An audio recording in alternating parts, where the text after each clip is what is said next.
Okay, so how we can answer this? Yes, it's one of the development kits used in Java. Yes, so it is, it stands for Java Development Kit, which is required to develop Java program. And trust me, this is very sweet and simple answer. You don't need to give lots of things. Are you getting my point? It is, it stands for Yes, yes. Java Development Kit, which is required to develop Java program. Next, what is JRE?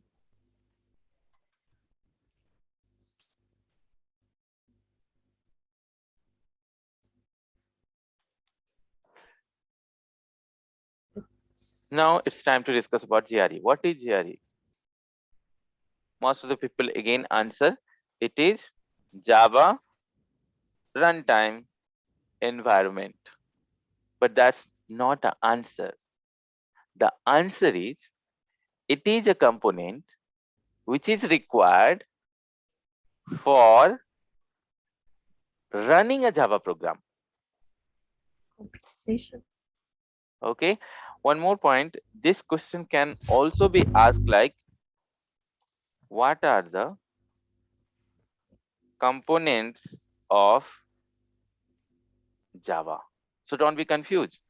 The questions are same. What are the components of Java? These are the four components mainly we have in Java. So again, we say it stands for Java Runtime Environment, environment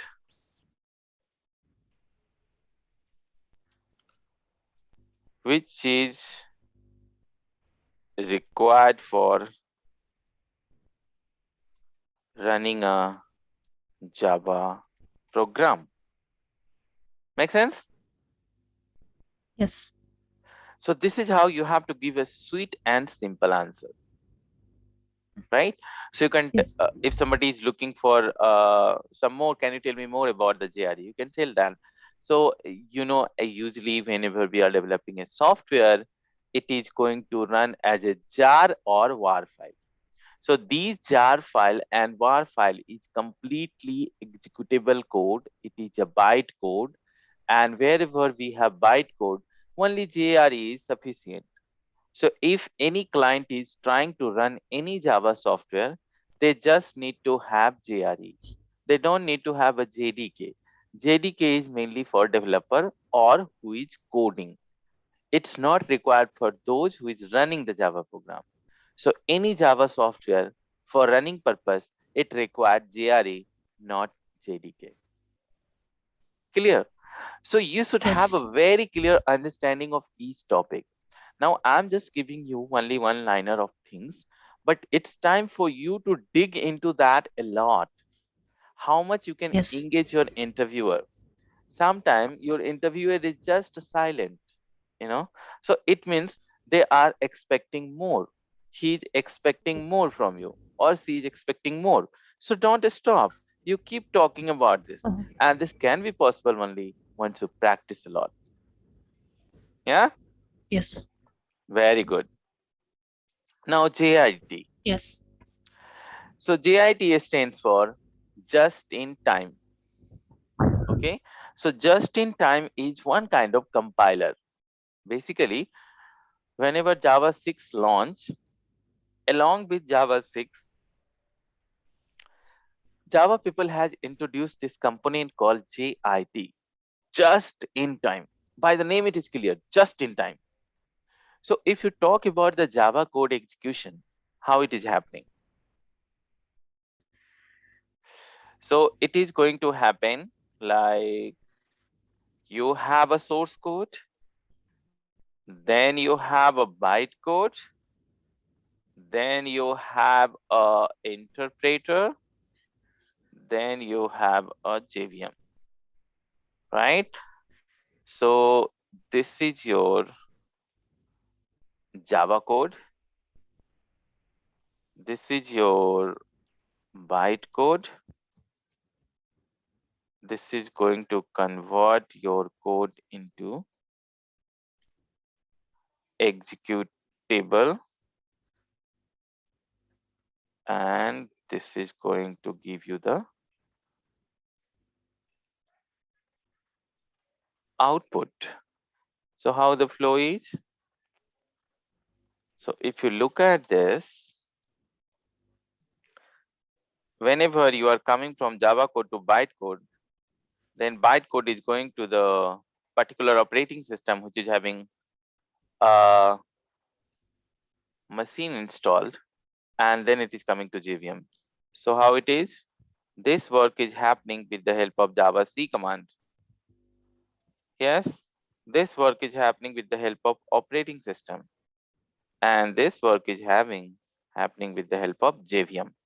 So you need to understand this particular architecture. If you know how the flow of any simple Java program is running, it will be well and good for you to explain anything out of this. Whatever you are writing, this is your Java code. Now, with the help of Java C compiler, we are converting those code into bytecode. That is nothing but your .class file. Yes, from Mhm.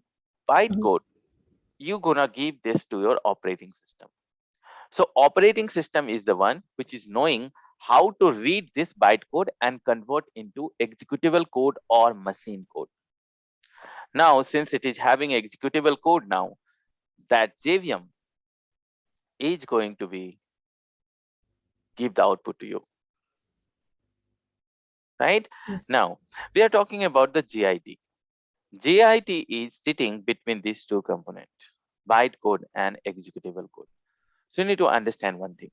Whenever your Java program is running, you have written a class A, then public static void main, then open braces, then system.out.println, then close braces, close braces.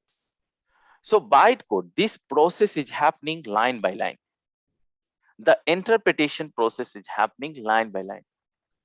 It will first interpret the class A, then it will interpret the open braces. So whenever interpretation is happening, it is a time consuming process. Mhm. It is happening during runtime. It's not a compile time. Compiler work is finished till this portion itself. Your bytecode is generated, your compiler is going out of that. But when it is coming for execution, execution is happening 100 times, and 100 times the interpretation is happening. Bytecode to executable code conversion is happening during runtime. That we say interpretation. This is a time consuming process. Let's say you have one method called test method. Okay, and this particular test method is going to be called very frequently. Every call is coming for your application, test method is called. Every call is coming to your another application, test method is called.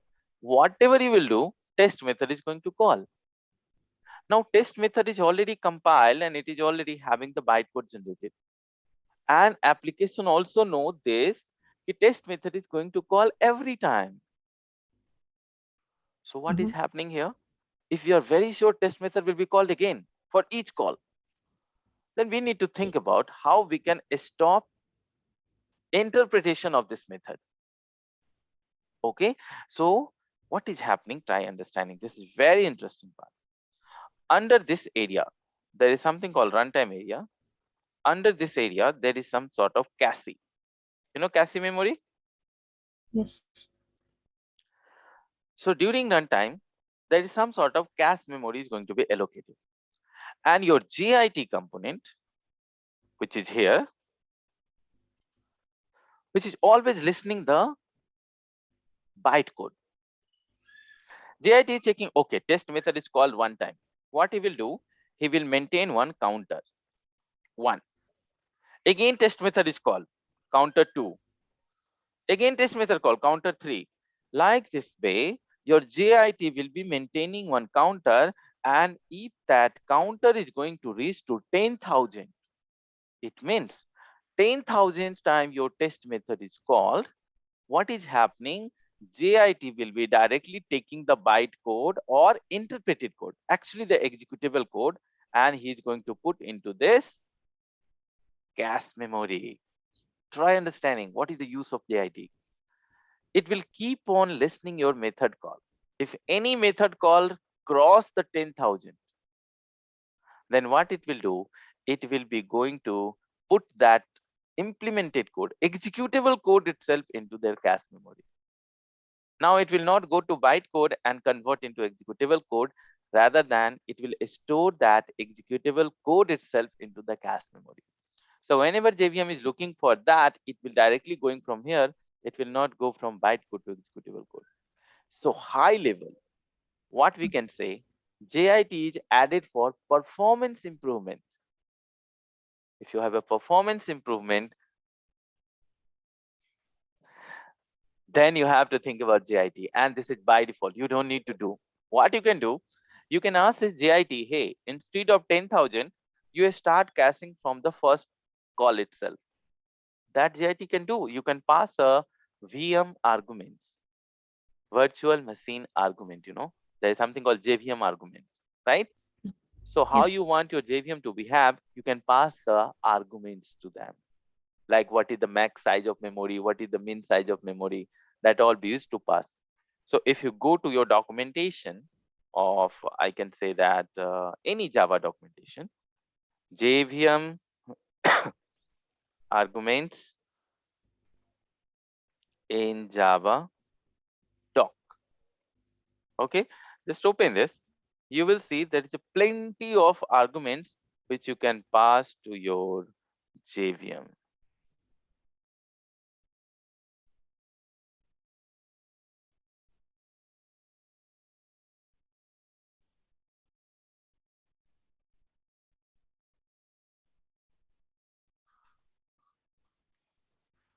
There are many JVM arguments. See, these all are considered as a JVM argument. Okay, so while running your program, you can pass these arguments. I wanted to see the complete. See, these are the max arguments I was talking right now. So there are many things which you can do. You can do tune your JVM argument while running your program. So high level, what you understand about JIT? It stands for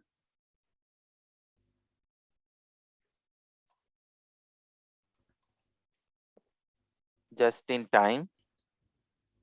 Mhm. It goes to improve the performance. Yes, it is used for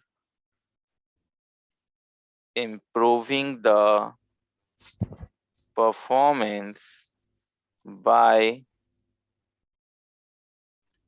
caching the interpreted code for a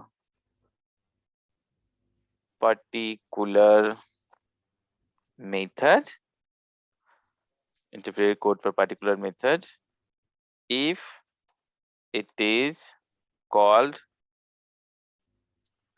more than 10,000. Mm. So if you add this line, no, then the interviewer will understand actually, oh, this lady is having the good knowledge.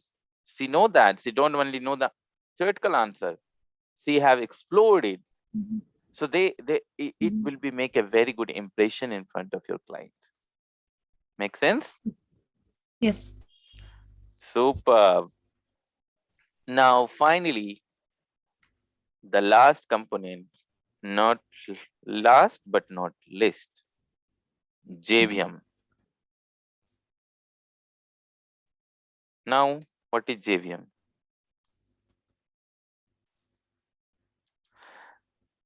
So, one thing you need to understand is JVM is something which is a platform dependent. Java is a platform independent. Platform? It can run in any kinds of devices, any kinds of Yes. operating system. But Mhm. JVM is not a platform independent. It is a specific to your particular machine, particular operating system. So Java virtual machine, which is actually is going to help you out to bring the output for the user, which is a main component. JVM is not going to read your Java code. It is not going to read your bytecode also. It is just going to read executable code or machine code. Based upon your executable code or the machine code, it is going to give the output. Simple and sweet. It stands for Java Virtual Machine,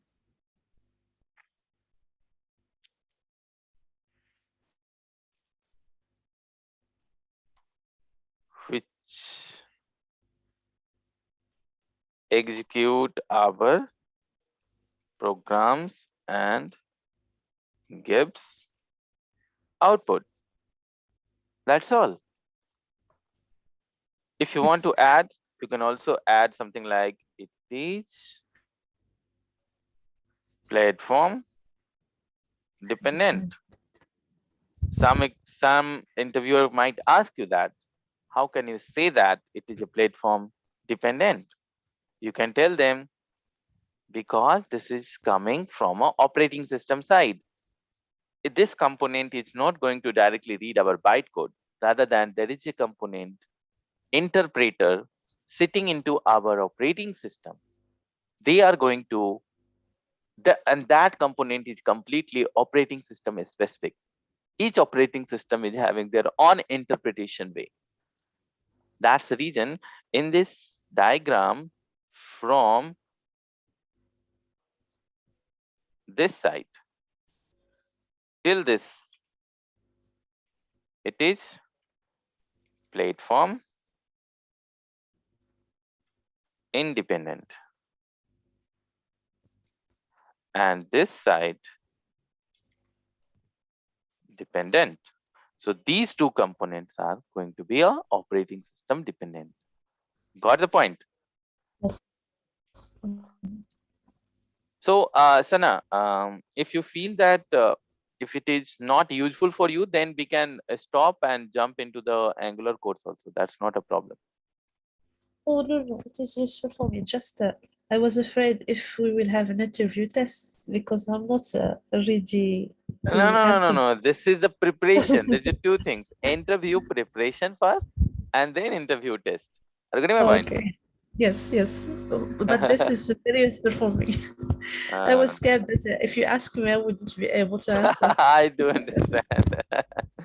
No, I want you to first prepare for interview, and then after we're gonna have a testing of that. Make Okay, sense? okay. Because Yes, at it least you makes. should know what are the important questions right now in the market. What are the hot questions Yes. in the core Java, Uh, all the things. yes. Well, so super. What is the second question? After this is a very basic and fundamental things. Then people used to ask one of the very important questions again from a core Java side. They will ask you about main method.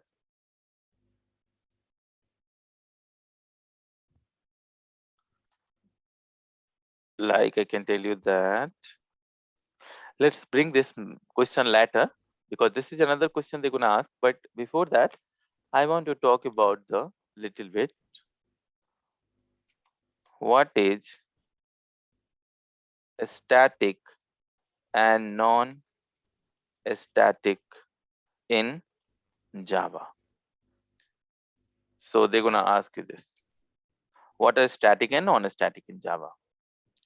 So when you are running a program inside your Eclipse or anywhere, you must have noticed that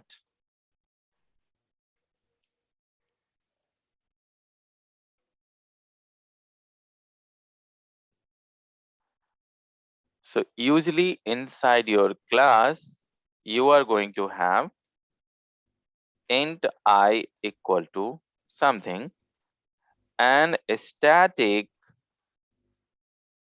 int j equal to something. So these are the two kinds of variable declaration at your class level. We also used to say this is a global So, variable. Yes. You were saying something? Uh, if I remember, uh, static it doesn't depend on on the class. Uh-huh. Correct. Uh, So it doesn't depend on the instantiation of the class. exactly, it's not dependent on the instance of a class. Now you are perfectly telling by. So there's a two things, a static and non-static. Whichever variable is having not a static keyword, this is not having any static keyword, that is not a static. And whichever variable is having a static, which is a static keyword. So very simple. If it is a static, I can easily tell and print this. But if it is a non-static, I cannot go and print this because it will give you compile time error. The reason is a static variable is independent of object. It is a class level variable. Whenever class is going to be loaded, that time itself your variables are going to be loaded. Okay, and non-statics are dependent on object creation or instantiation time. So until or unless you will not create an object of your class, your non-static variable cannot be executable. So very simple. If you look at here, then first of all, we have to create a object of this class, and with the help of object, we will be able to call this variable. Very simple, Mhm. right? Yes. So you Yes. want me to write, or that's fine, you can manage? I can manage it. You can manage. Very good. So what are the static and non-static in Java? With this, or we can say,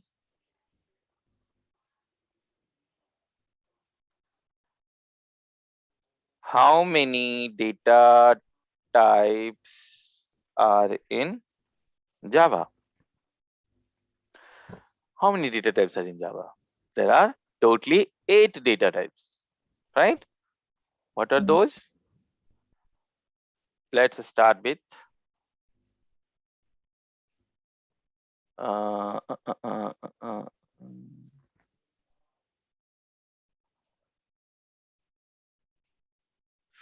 So the totally 8 data types are,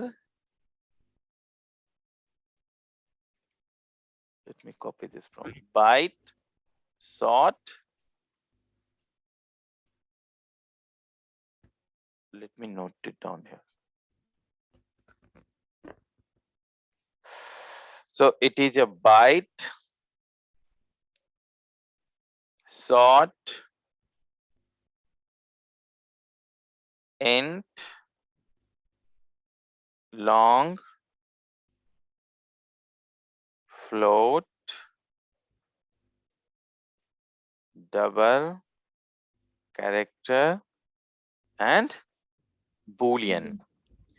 These are the totally 8 data types we have in Java. In high level, byte is used for file when you are dealing with the bytes like input streams or the file input output. All these things when you are dealing with, it's a byte.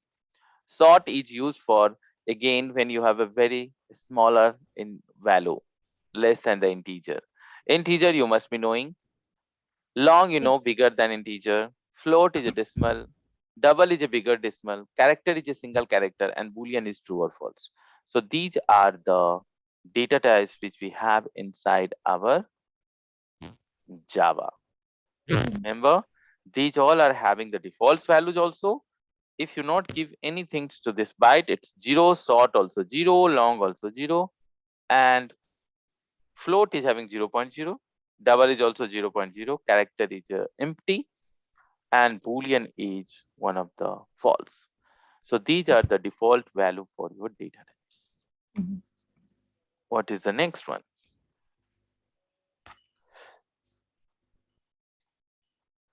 So after this question, the next question is coming inside your program is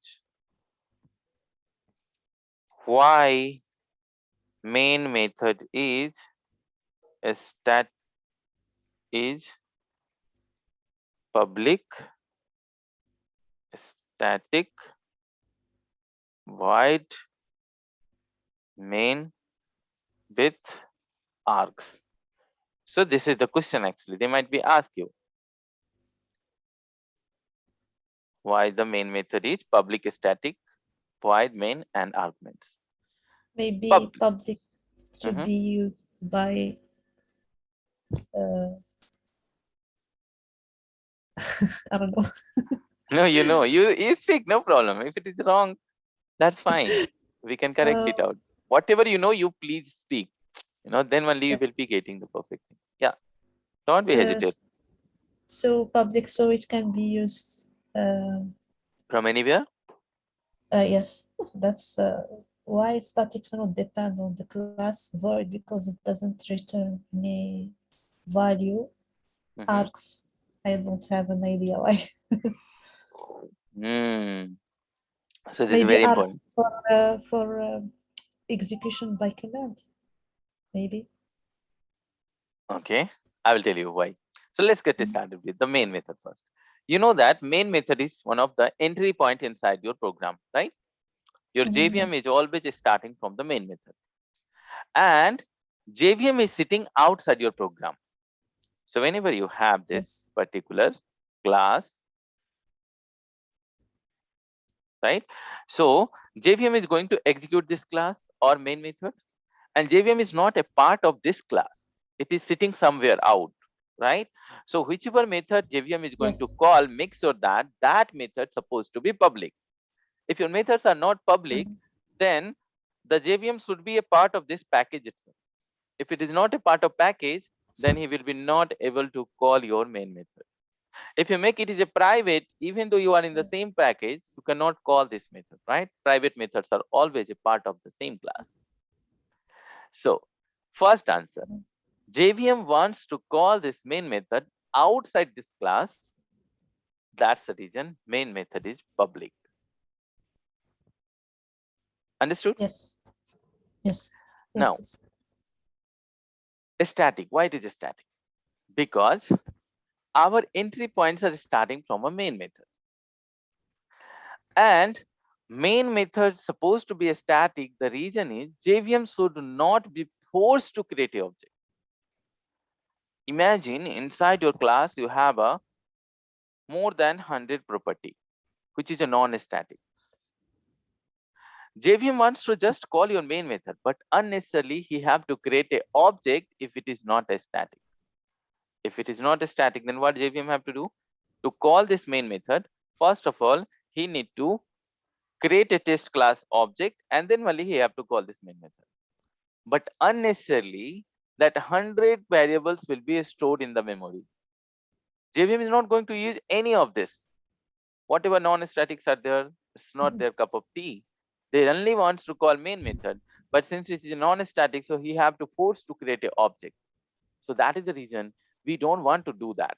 We want the JVM to be just call the main method. And how simple we can call method? It's very simple.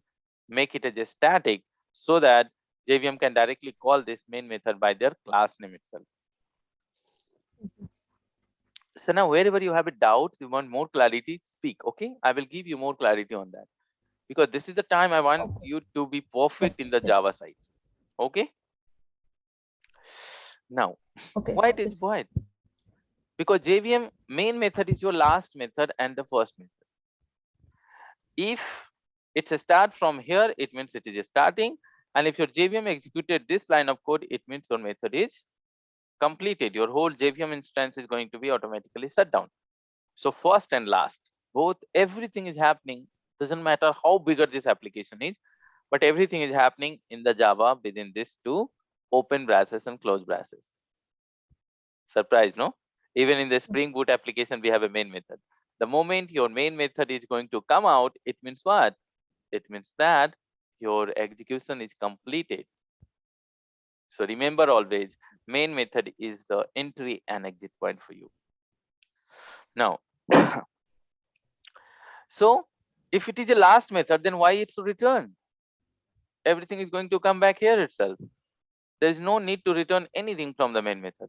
That is the reason it is a void. Understood? Yes. Yes. Now, the last one. Why it is having the string array args? See, Whenever we are running any application, the two things are there: input and output. You give me some input, I will give you some output. This is how the any software is. It will ask you the input and it will give you the output. But remember, input we are going to ideally read from the UI, database, file. But certain inputs are there which I don't want to store anywhere. While running the program itself, I will give that input. How we can do that? We can do this by command line arguments. Command line arguments is when you are running your Java program from a command line. How you are compiling your Java program? You are basically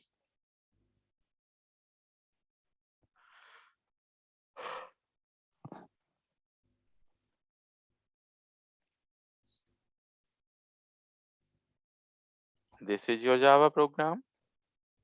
You are opening your command line, huh? And then we are saying Java C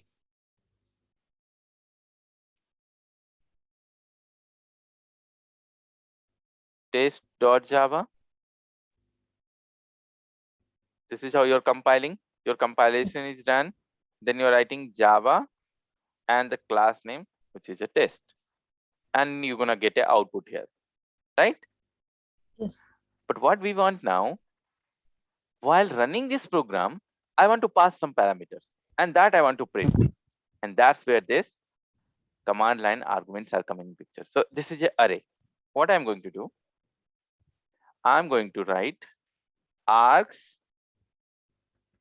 0 means first index of this array I'm going to print. Okay. Mhm. So here what I will do, again I will compile it. While running this program,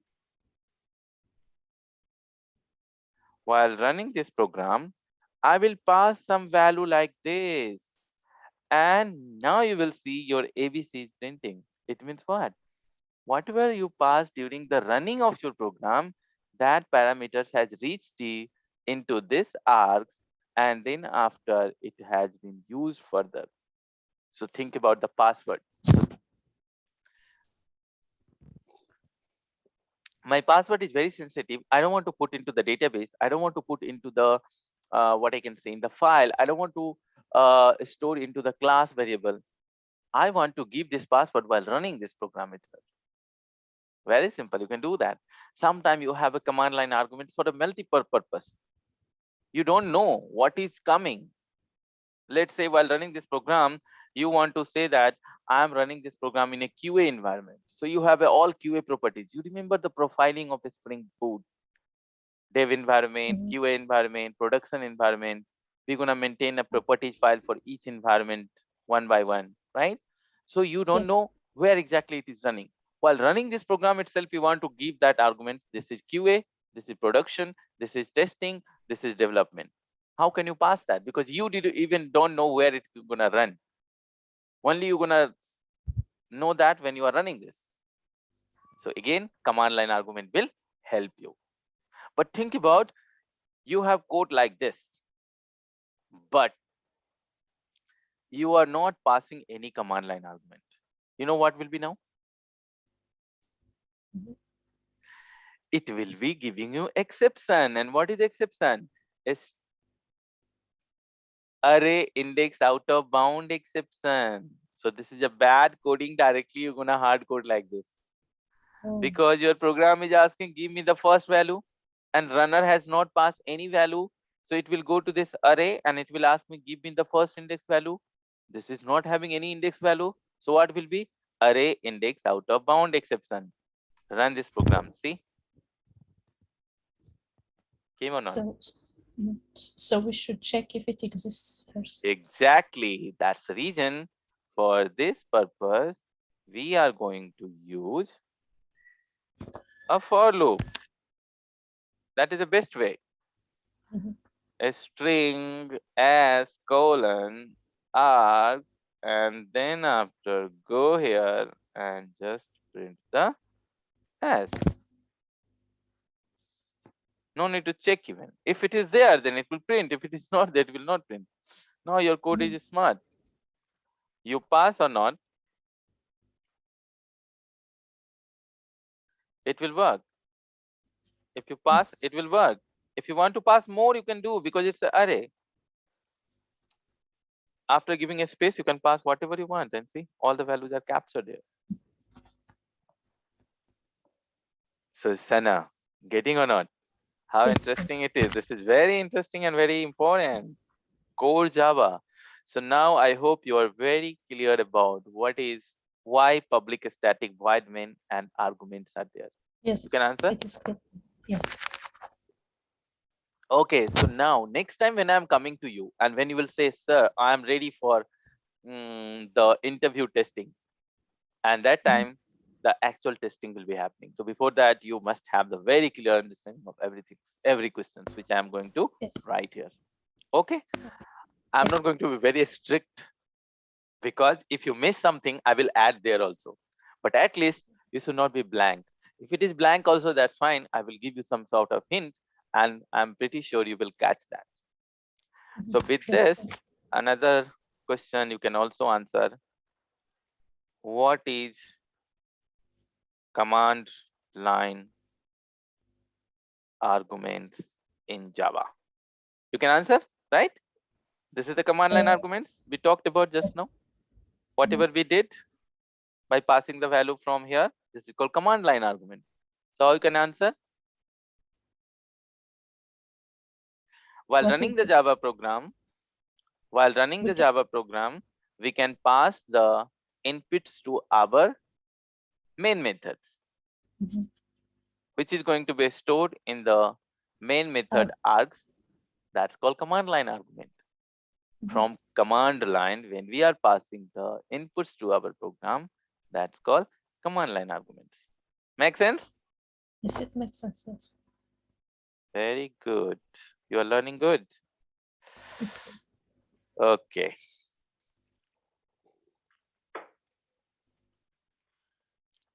fine.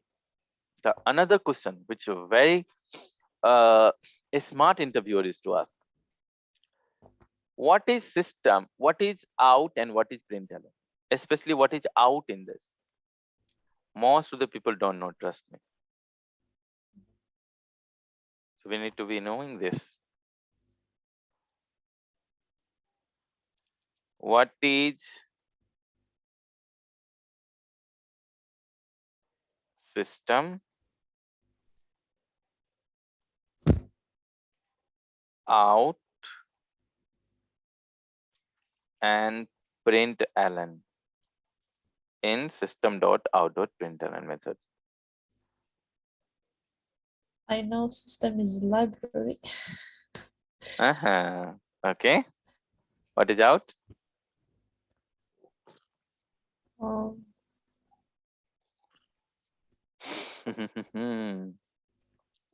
When I was a 5 years experience, I don't know. I was not knowing that. One day I realized that, oh my God, what is this? This is a very interesting things to know. Okay, it's time to discuss on this. See, whatever in Eclipse you are able to see in black color, Yes. that all are identifiers. Identifiers are those value which user has given. In fact, this I is also one of the identifier. Doesn't matter it's in blue. Test name I can give anything. In fact, this main method name also we can give anything. But doesn't matter, it will not run because JVM is going to check the main, but it will compile. It will compile definitely because the main name itself is an identifier. Compiler is going to check your syntactically program is correct or not. Terminal program is syntactically correct, so it will compile definitely. It will not run because main method main name is required for JVM. But if somebody is asking you, hey, if I change the main name, well, it will compile. You will say, yes, it will compile. There is no problem at all because it's a name. Syntactically, it is still correct, but it will not run because JVM is going to say, no, I want the method name should be main only. So you need to very clear during the compilation process and the runtime process. Compiler work is just to check whether your program is syntactically correct or not. In fact, think about this. This is one of the exception, right? Arithmetic exception. Any number divided by 0, it will give an exception. but it is exception. An exception is coming while running your program. Compiler is not having issue. See, your program is still compiled. It is saying that 90 is also integer for me and 0 is also one of the integer for me. So user is trying to divide one integer by another integer. I don't have any problem. So compilation is still fine. See, there is no error at all. But when it will go Yes. for running, it will fail with the arithmetic exception. And the region is divided by 0. Why? Because it is a runtime. And runtime is checking logically your program is correct or not. The logic itself is failed because we all know that dividing by 0 is not possible. It is one of the abnormal condition. And whenever abnormal condition comes, it means it is exception. And when it is exception, you need to handle it. If you not handle it, your JVM will tell, I'm sorry, I'm not going to execute your program. I'm coming out. Your program is going to terminate. And termination of program is not good. Yes. So very, very important to understand what is compilation problem, what is runtime problem. If you want to see that, I have saved this program and let me compile it. You will be seeing that compilation is going very smooth. See, there is no problem at all. But when I will run this program, it will be failing because of arithmetic exception. See, Mhm. Yes. well, so I was saying that whatever black color is there, these all are the identifier. And system is not only a library. In fact, I will tell you this is not the good answer. Mhm. It is a class. It is a Oh. class. Yes. And in fact, in Eclipse, it is very easy to check whether it's a class or not. Bring your cursor here and see it is saying C. If you're getting C, it means it is a class. If you're getting CF, it is a final class. If you are getting CA, it is abstract class. You are getting I, it means what? It is one Interface. of the interface. Wow, you're getting good. So never ever say it is a library. In fact, it will be a good answer if you're saying it is one of the final class. And then you can add this point. It is a Mhm. final class in Java library. That will be the much perfect answer. Are you getting my point? Yes. Very good.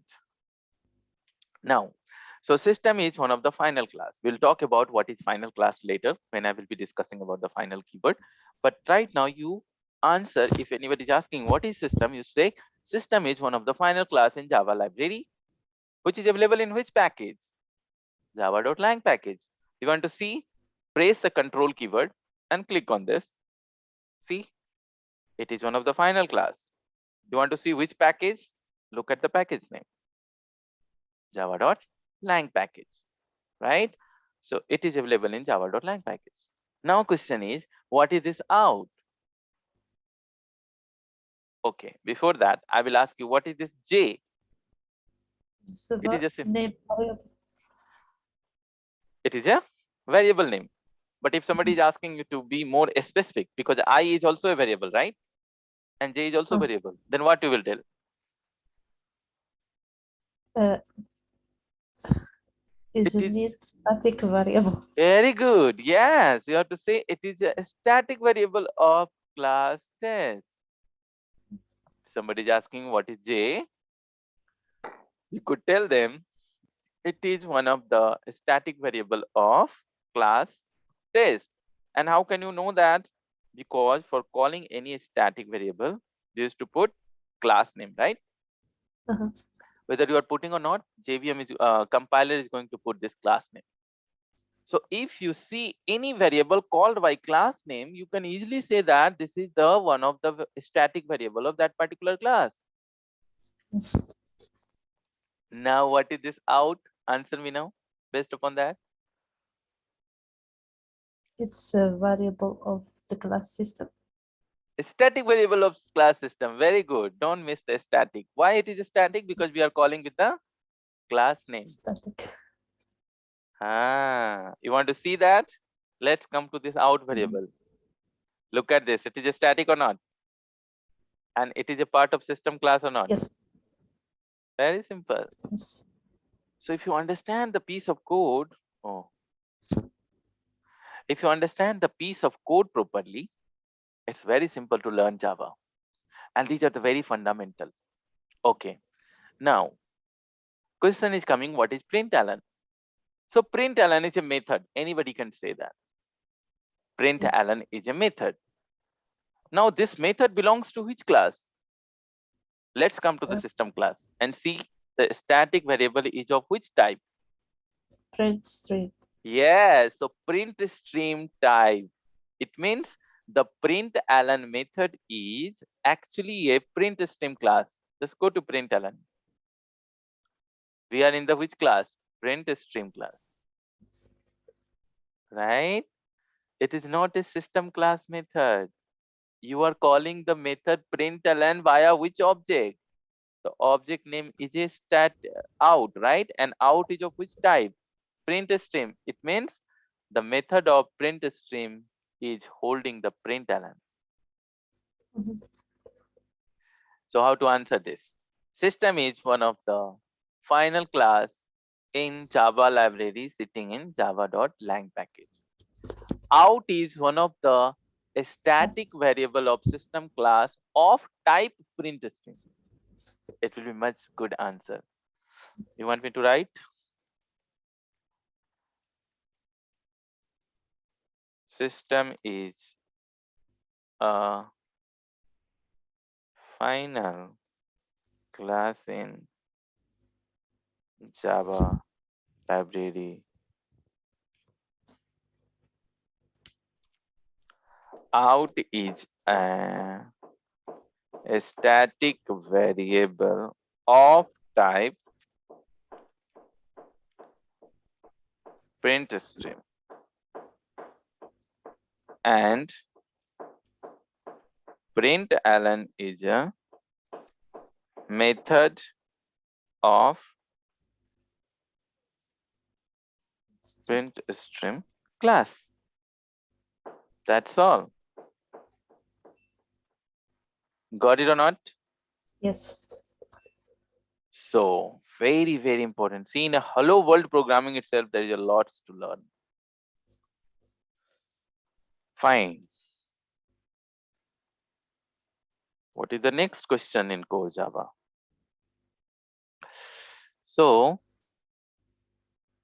we have discussed about the almost everything. Public, protected, private, these all things you might be knowing. Just look into that. Sometime it's coming, but since you have experience, that will not ask. What is the next one? Next one is,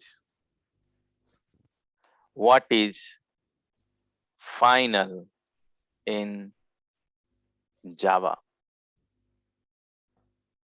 Okay. So this is the next question. What is final in Java? One more question is there.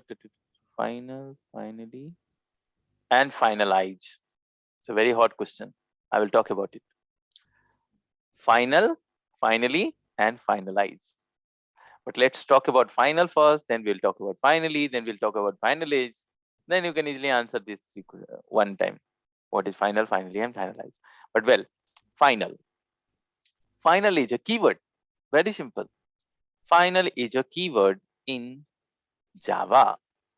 So if I have shared with you the core Java, and wherever you have a doubt, Sana, I will highly recommend you that go and practice that. So final is one of the keywords in Java. And if you want to get the answer of this, I can give you here. Final is having three scope. It means it can be used on variable, it can be used on method, and it can be used on class. Final is a keyword in Java which is used for variable, method, and class. Whenever any variable is a final, then what is the rule? you must have to initialize the final variable at the time of declaration. For example, if I make this variable as a final, see right now if I'm not initializing, this is fine. But the moment I will make it as a final, see I'm getting compile time error. It is saying Yes. the blank filled final may not have been initialized. It means you have to initialize it. So the answer of this you must have understand. If variable is a final, you have to initialize, or Mhm. at least in the constructor. Okay. If you're not initializing at the constructor also, it will give you error. We can't change the value of final variable. This is another point. So let's say now I have initialized equal to 90, and what I'm going to do is j equal to 78. I'm going to get error. It will tell me that, hey, you are trying to initialize the final variable, which is In the no, constructor, we can change it. no, even in constructor, you can change only one time. Mhm. You cannot. For a static variable, you have to use a static initialization block. And for non-static, you can use constructor. Mhm. So here you can see that the second rule is saying if variable is a final, then you cannot change the value. Whatever you have given here, it will be carry forwarded everywhere. If it is in constructor, then whatever value you have given at the time of object creation, same value will be going every time. You cannot go and change every time the value. Got it? Yes. If it is a method, if method is a final, you cannot override. It means what? If you have a class, all examples are available here. If you want to see under the final, you just go and look at the a.java. You will understand how the constructor, everything is happening. But my area of interest is the this one. Look at this. Class B is having one final method called test. And class C is extending with B and trying to override the test method. Just now I shown you test method is one of the final Final. method, right? So final method cannot be overridden. That is the reason you are getting error. So bring this cursor here. It will tell you cannot override the final method from B. So rule Yes. number second is also valid, right? And we can't extend the final class. What does it mean? Let's say you have a D class, which is a final, and somebody is trying to extend this D class. See, it is getting error, right? Yes. It's saying type E cannot subclass the final class D. So final keyword is very, very important. If you write a simple program and practice, you will get a more clarity. Yes. And with that, you can also understand one thing. A string is one of the final class. See, CF. System is one of the final class. And if you try extend thing with a string, you will get the same error. What it's saying? The type test cannot subclass the final class. The string means class is a final. You Yes. cannot extend the system class also because it is also one of the final. Mhm. So these are the small things which we need to focus and we can make ourselves perfect in Java. Got it? Yes. Cool. What's next? The next question is what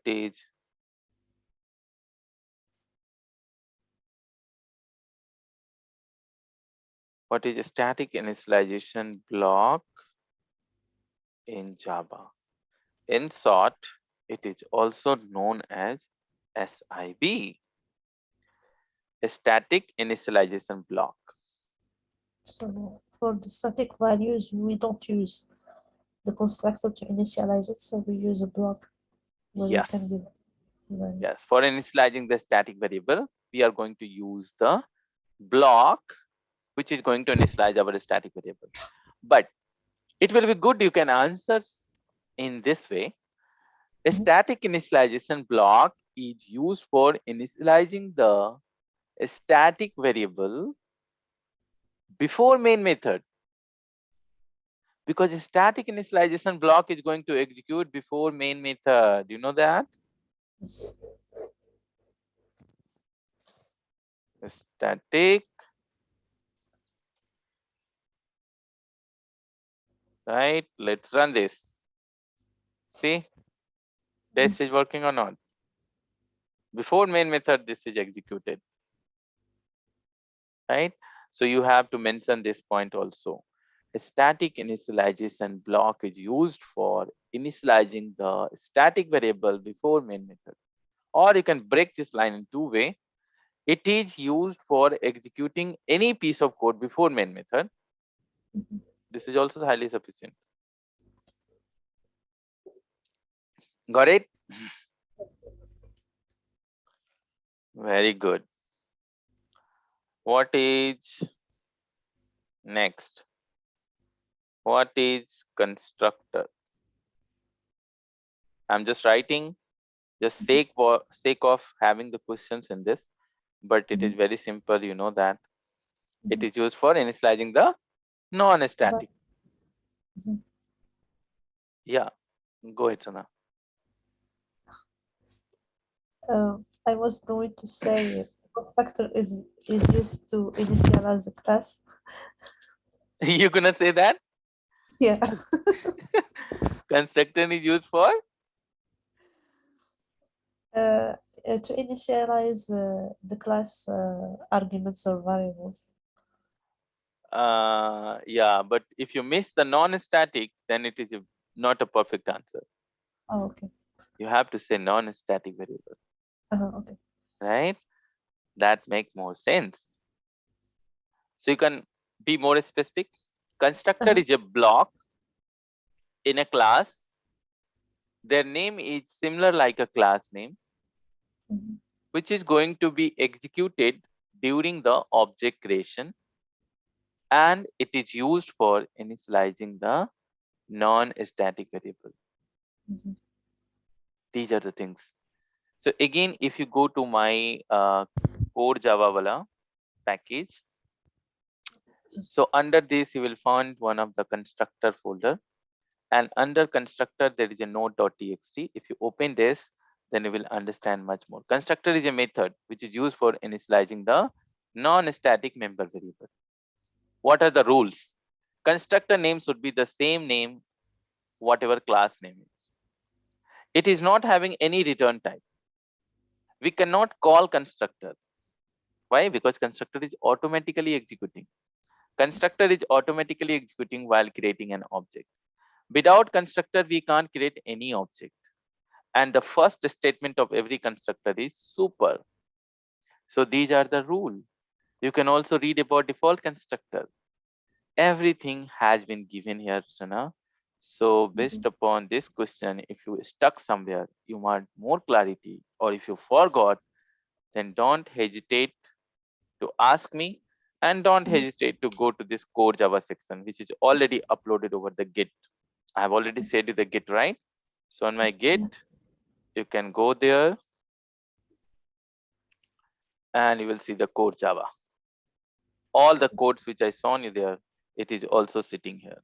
In fact, if you go for constructor here, where's the constructor? SIB is there. My bad. It means the constructor is not there. I will try to update this. Do not worry. Okay. Okay. Okay. But yes, the question point of view, these are the important questions, remember. So I can say this as interview questions for Java developer. Okay. Now, one thing is which you might have not heard, or you might, I don't know. What is IIB?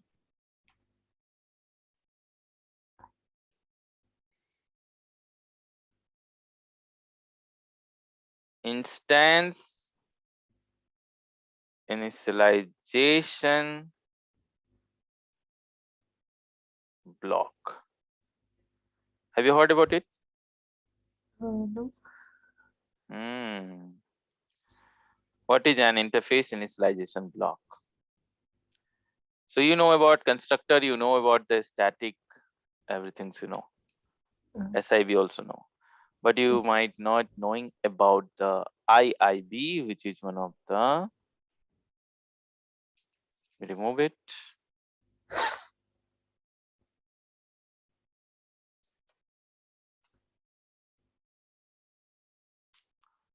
So you know that in this class, there is one default constructor, which you are mentioning or not, it is already there. If you want to test it, just put here test and run it.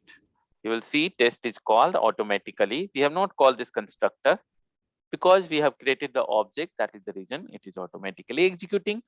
And Yes. this is the default behavior of any Java class. Now, there is something called IIB, instance initialization block. And you will be surprised to know that the syntax is that's all. Open braces and close braces. You want to see this, look at this, how it's gonna execute. How to execute this? It is also going to be execute while creating an object, but only one time. It is not going to be executed every time for each object. No, it will execute only one time. I will show you. Let's run this first. IIB executed, then constructor, then your main method. I mean, main method is still executed, but this is the output from your main method. IIB is on the top. This is the IIB, instance initialization block. Now let's say you are creating one more object. What will be? Constructor will execute two times, but IIB will be executing only one time. Let's run this. For once again,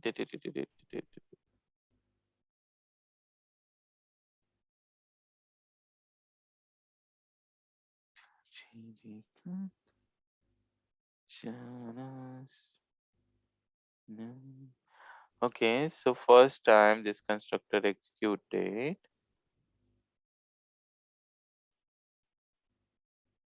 IIB. It is also executing for each object creation and before constructor. My bad. It is also executing for each object creation and before constructor. So that's true. Based upon that, you can easily understand it. Yes, this is fulfilling our things, Mhm. right? It is executing before constructor and for each object creation. So that's the main concept of IIB.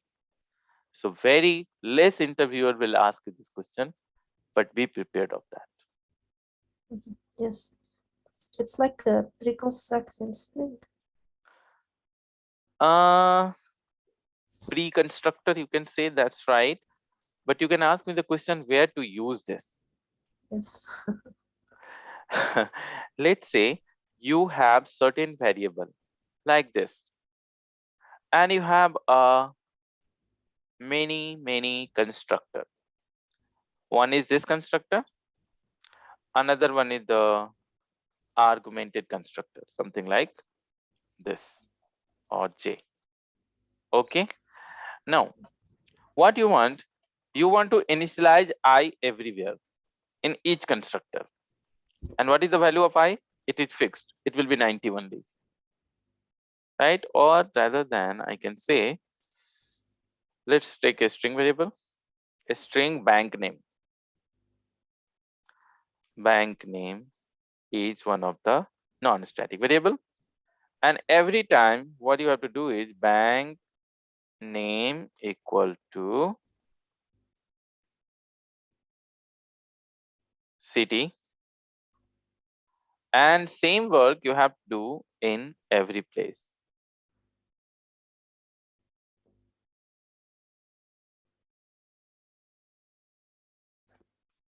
There's a typo. Now what you have to do while creating another object also, you have to put the same thing. Let's say you created one more constructor. This time it is a 2 argument, int k, and here also you have to do the same thing. So 1 time, 2 times, 3 times. Your values are not changing actually, It is similar like what you have in the first. Mhm. Yes or no? Now you are Yes. creating an object, something like this. Then you are creating another object, something like this. And this is T2. So this is perfectly work fine. First IIV will be executing, and then after your constructors are executing. See, first Yes. constructor, second constructor, and third constructor. For each constructor, I can mention the name also, so you can guess which output is coming from which constructor. Run it. Test 1, test 2, test 3.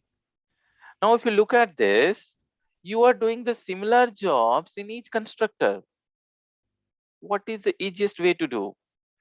We know that IIB is executing only one time for each object creation. So we Yes. can just copy this and paste only one time here. Remove it from each constructor. Mhm. And for the sake of understanding, instead of test one, print the bank name. Bank name,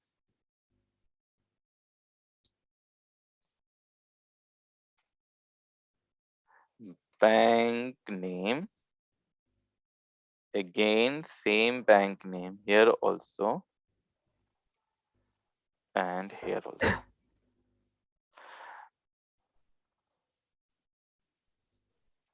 So here, if you run it now, you will be seeing that with one line of code itself, all object has got this bank name. See, city, Yes. city, city, city. So you understood the uses of IAV now? You don't need Uh, to put the common code in there, all constructor, rather than put into the IAV. That's all. Yeah, okay. Yes. That's what I'm going to say. I was going to say AIB is used for common code. yeah, common code, but you have to mention it is also executing during After, object creation before constructor. Don't forget yes. this line. This is important. Yes. So in fact, in this IIV part, I have already mentioned it also somewhere. Yeah, it is executing for every object creation and before constructor. Or somebody is asking you when to use this. Then you can say if you have some common variable to be initialized or some common execution of object time, then Mhm. you can put into the IIV. Mhm. Yes. Understanding or not? Yes. Yes. Very good. You're learning good again. Chalo. So this is one of the constructor instance, everything we talked. Now, next topic is coming from inheritance. Okay, so we need to know the inheritance. What is inheritance in Java? You know that inheritance is a process by which we are Yes. accessing the properties of one class into another class, Yes. right? This is the standard definition. But Mhm. there, one of the very, very important questions is coming. Why multiple inheritance is not there in Java? This is the question. Why multiple inheritance is not there in Java? So this question you have to answer. So before that, you need to understand what is multiple inheritance. Yes.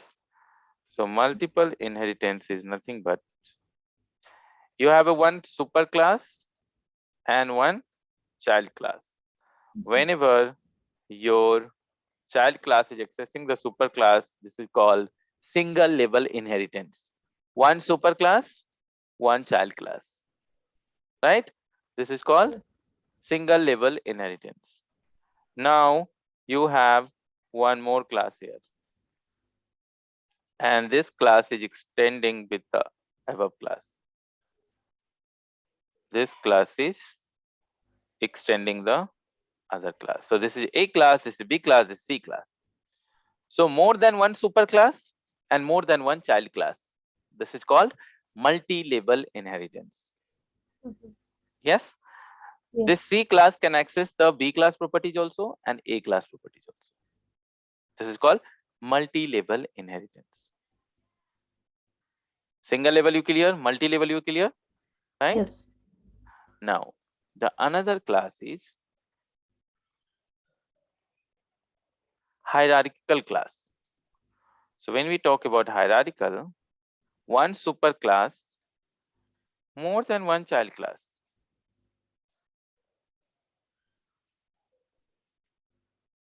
This class is also extending with this class is also extending with this class is also extending with this. This is completely possible.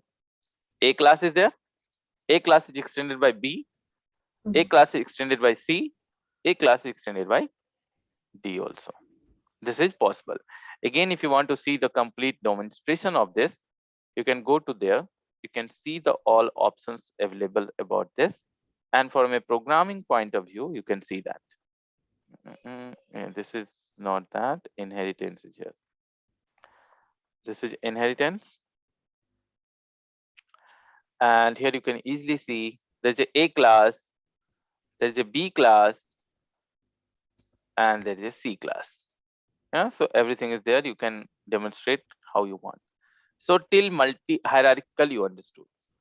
Now the third is multi-level inheritance. What is multi-level inheritance? Try understanding this. Having two parents. In multi-level inheritance, you have it more than one superclass and one child class, which is extending this and which is extending this also. This is called multi-level, multiple inheritance. What is that? Multiple inheritance. Whenever you Inheritances. have one child class and more than one superclass, then it is called Also, multiple inheritance. And now question is why it is not there in Java. So you have to answer them very smartly. Let's consider this example. This is your A class. This is your B class. Okay. And this is your C class. Okay. Now there is no relationship between A and B class. These two classes are not having any relations. Agree? yes. Now let's say this A class is having one method called test method. It might be that this B class is also having the same method called test, because these two are not having any relationship. Now in C class, how many test methods are there? One. Actually two. One from their A class, one from their B B. class. Now from C class, if you call the test method, actually Which one? your compiler is confused. He will be confused. He will tell you, hey, 1 second, your A class is also having a test method. B class is also having a test method. How can I come to know that which test method you are calling? This is called the problem of multiple inheritance. Getting the point or not? C class is confused while calling the test method because test method is in A class also and B class also. And both the class is a super class for C class. That is the reason it is confused. And when compiler is confused, you're gonna get a compile time error. When compile time error is there, it means it is not possible. So you can answer the interviewer like this. You can tell them whenever we have a multiple inheritance, their super class can have similar methods. So child class can be confused. This is also known as a diamond problem. Let me note it down. This question can be also framed as, what is diamond problem in Java?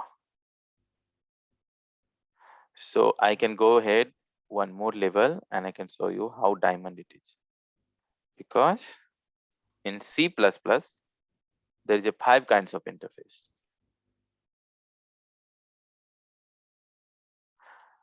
3 I have already talked: single level, multi-level, hierarchical. One more I talked right now, which is multiple, and this is called hybrid, inheritance, which is only available in C++, not in Java. Why? Because it is a combination of multiple inheritance and the hierarchical inheritance. So multiple inheritance itself is not supported in Java. So this hybrid itself is not supported. So now you can see this is a diamond, right? Diamond shape. Tick, tick, tick, tick. Yes. So this is the diamond problem. You can tell them, remember, diamond problem or multiple inheritance, both are same question. They just want to know that why multiple inheritance is not allowed, where one child class and two super class. You want to test it, you can easily test it. Let me show you. So this C class is going to extend by B also and try extending by A. You will get a compile time error. Look at this. Yes. It means what? Java will never allow you to have a more than one superclass. It's never Yes. possible. Got it? Yes. So this is the another things in core Java, which is inheritance. Very hot questions. Okay. Next is Uh, for the case where a class inherited from mhm. a parent class and also have an interface, and both of them have the same method with the same name. In this case, would this be allowed, or it will throw the error? Okay. If I correctly understand your question, you are asking uh, extending with class and implementing with Mhm. interface. Is this your question? Yes, and both the parents class and the Mm. interface has both the same method. For example, Mm. B class has test and the interface has test. Then there will Would be this be not a allowed? problem. There will not a problem. I'll tell you How? why. Very good Uh-huh. question. Why it will be not a problem? In interface, do you have a definition? No. It's just a declaration. Yes. So there is no problem at all. In interface case, your child class is going to have that. Okay, let me demonstrate here. Then you will understand. Okay. Your question is, we have one interface which is having a test method. Okay. We have one class B which is implementing with A interface. Okay. Yes. And there is one C class, right? Let's make it as a class, and which is also having the test method, but something like this. Now, class B is implementing with A and extending, implementing with A, class B implements, and it's extend or implement first. Extend, I think. Extend C and implements A, right? He's getting error Yes. because we have to and class.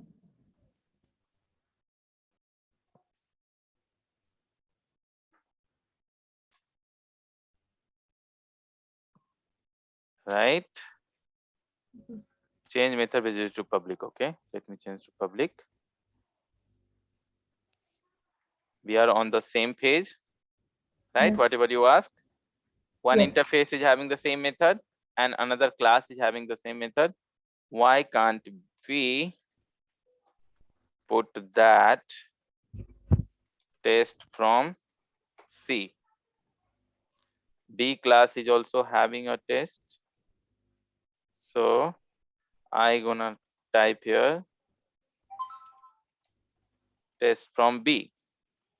Test from C, test from B. We cannot write here test from A because it's the interface. Clear? yes, it's clear. Now we have to demonstrate which one is called. You want to know that why compiler is not confused, right? Yes, B1 equal to new B. And I'm going to call B1 dot test method. So your question is why compiler is not confused? Correct yes, or not? yes. So for before going to that, let me ask you what will be the output here? Test from C or test from B? I think it will be from B. From B. B? B. Yes. Oh, you're good. You're absolutely right. It is going to be test from B. And why it is so? You know the answer? Uh, I think because it's the last one. It's a local. It's a local to B itself. Try understanding.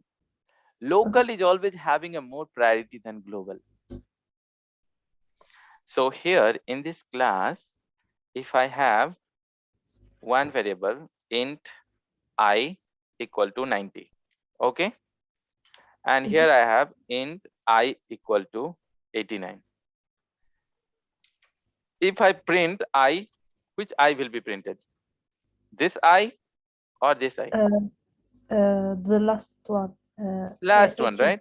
89. Yes. You're right. Why? Because it is local, and local is Yes. always having a more preference than global. Yes. So now try understanding. So B class itself is having a test method. It will Mhm. not go to the other class now. Oh, That's yes, the yes, rule. yes. It will not go to other class because he Yes, found yes, the test class inside their class itself. So yes. it will not go for other class. That's the reason he's not confused. Now you must be thinking that how to call this C class test method then. Very simple. So we put C. You create the C class object and then call test method. Yes. Yes or no? Or yes. So this is the reason it is not confused. But what I told you, now there is no interface. Both are a class itself. Imagine this is also a class. So here you have a test method definition. If Yes. this is also having definition, this is also having definition, then B class cannot have definition, right? It will be confused that now while calling a test method, I can go there also, there also. Mhm. This is not always mandatory that you can have a test method inside your class, but here it is mandatory. You cannot escape yourself without having test method, right? It will Yes. give you a compiled Yes. method. So here we Yes. have a restrictions. You must have one test method inside your class itself. So C class, B class is saying, okay, fine. Now I don't have any problem. Whenever you will call, I have already test method. I will call myself. I'm not confused because I'm not going to my parent one. I'm going always from my one. But when you don't have this overrided, it means you don't have interface. And if you don't have interface, it is a class. If it is a class, then you can have overriding or not. It is up to you. And if it is Yeah. up to you, it means compiler will confuse. This will be a problem.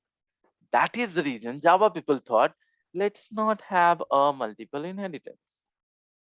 Let's come out from there. Getting the point? Yes. Yes. It's clear. Yeah. and you have to practice a lot. I still see that there is some more experiment you can do by yourself. And trust me, Mhm. Sana, frameworks and all, everything will come and go.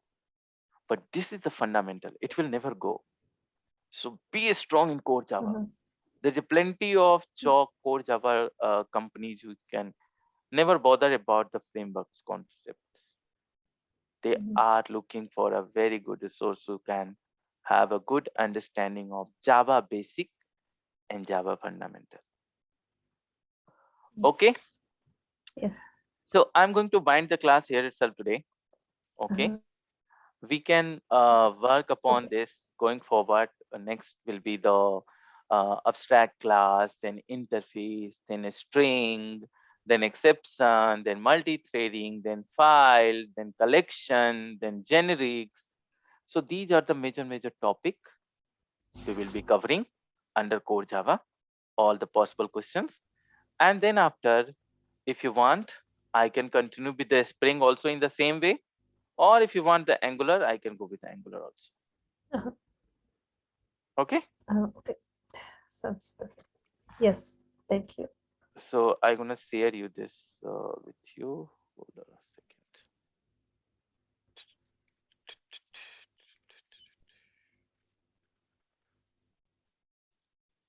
Uh, hmm.